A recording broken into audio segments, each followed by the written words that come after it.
Okay, good evening, L1 students. Good evening, Teacher Joanna. Good evening, classmates.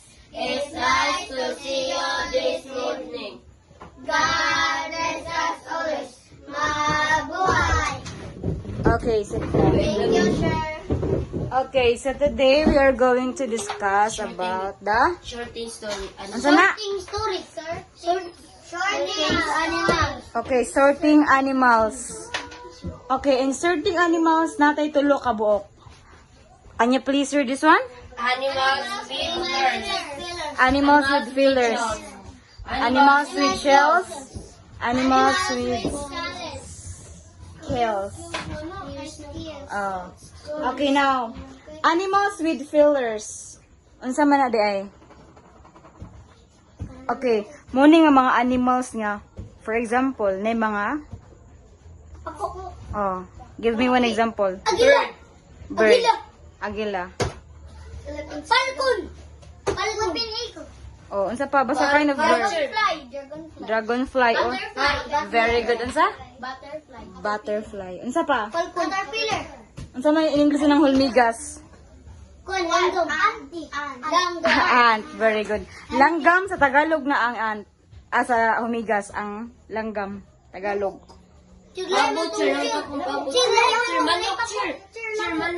Chicken. Okay, be. Anong dali ra siya ikana ba? Dali ra siya i... Chicken. Duck. Chicken. Okay, sige na. Alam mo kog lang. Mosquito. Mosquito or saman fly, di ba? Ang sana mosquito? Lamok. Ang fly? Langaw. Okay, now. Mauna ang feelers, ha? Mauna ang feelers. How about sa animals with shells? Tanay mga nagpuyo sila sa sulod. Nagpuyo animals lang nagpuyo sa sulod ba? For example, kinason. Unsa pa? Napuyo sila sa dagat sa kon. Oh. Starfish. Di po ba starfish? Hoy, naasiy protective ba? Na ang shells na protected. Snail, very good, snail. What else? Kinason. Diba, kinason sa pa? Ay, nag-protect niya ba? Nagpuyo. Saan gani? Nagpuyo siya sa sulod. Ay, kayong shields. Kakatanda mo ba siya? Swaki. Chills, nasa chills. Baka nang gahi ba? Dili makuha. Tikod, sir, tikod. Tikod. Aninikod. Aninikad, very good. Aninikad. Nakapikuan. Ano pa? Mimo, tago na sila sa katungkuan. Mga katong Okay, very good, crab. Chill, snake. Asa man ang chills ana sa pan. Turtle. Oh, turtle. Turtle. Very good, turtle. Sir, kasi kano ingon si Mimo. Baka si asa man ang chills. Tago na lang sila sa kalanggangan sa bato. Hoy, dili mo tago. Sila ba nagpuyo sila ba sa sulod? Sir, bukya. Wala lagi chills. Okay na, be. Animals with scales. Kailangan kusgan. Layon. Unsa? Kusgan. Oy, unsa nang skills, oy? Kusgan. Okay, very good. Nay himbis. Muna ang skill. Danggit. Bango. Bangit. Bangos. Basta malapu-lapu. Chill, sardinas. Okay, fish. How about start with letter S? Swaki. Snake. Nice, da. Di ba naman na himbis ang snake? No. Chill, shark. What else? Shark. Okay, L2 students. So our topic for today, let's have our science subject today. So since it is Thursday. Okay, so now, mga chalk lagi mo. Pag last week nag-science sabitan ninyo, di ba? Oh. So today our topic for today it's all about states of matter. States of matter. So, familiar dili? Familiar! familiar. So, that is our topic for today. Sprinkle. Okay, so do you have any idea what is states of matter? Particles. Kanang mga atoms kasi yun. Atoms, okay? Very good. Okay, ang states of matter na diri ang solid, liquid, and gas. Okay, give me one example of solid, be. Table, metal, door, rock. How about sa liquid? Water, juice, oil, liquid eraser. How about sa gas? Oxygen, carbon dioxide, air.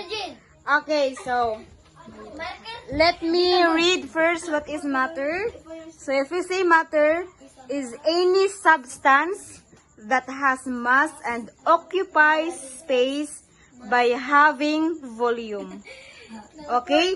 So matter can exist in different physical states or pieces depending on the arrangement and energy of its particles.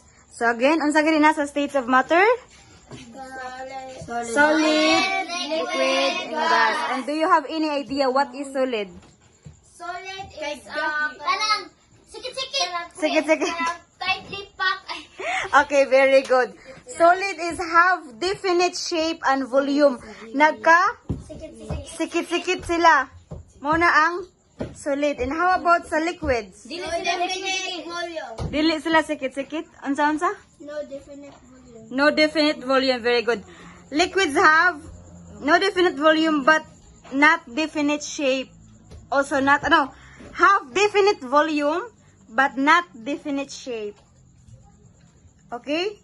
Naay volume pero wala siya definite shape as what you have seen in the picture.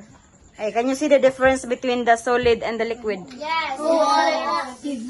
Ang solid mao na ang kaning first kana nagkasikit-sikit. Mama nang sa college. Ang liquid mao na ang daghan sila pero dili pareha sa liquid, dili pareha sa solid.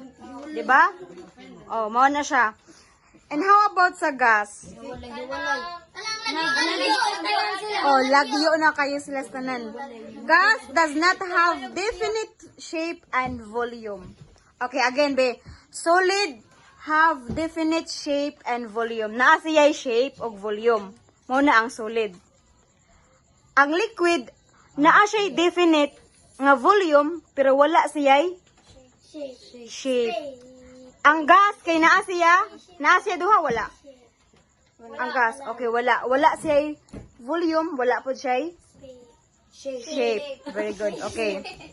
So now, this one, be, I want you to answer if it is solid, liquid, or gas. Okay, have definite volume but not definite shape. Liquid, okay. Have definite shape and volume. Solid. Gas. Answer na mo. Kani is a substance that has mass and occupies space. Matter. Okay. Okay, so gas does have gas na sabtin na ako, sir. Okay. Are you ready na sa atong exam? Yes. Okay, thank you so much. Good evening, L3 students.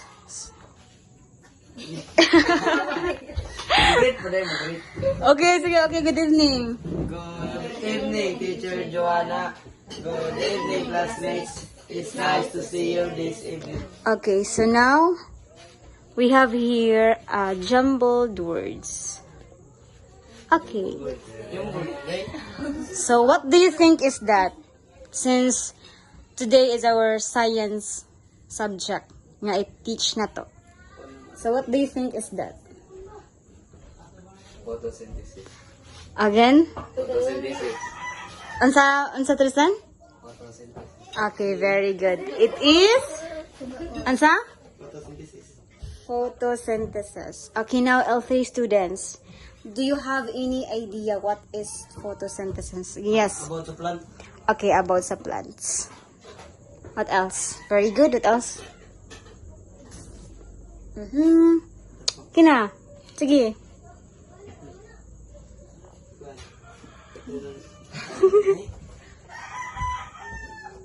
Unsa pa? Unsa may naadera sa photosynthesis?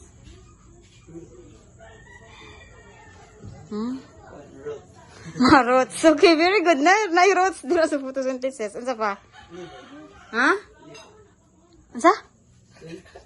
Leaves. Mga leaves. Part saan sa man sa plants. Okay. Wala na mo apas? Unsa? The process of plant. Okay, the process of Absorb. plants grow. Absorb water? Absorb the water?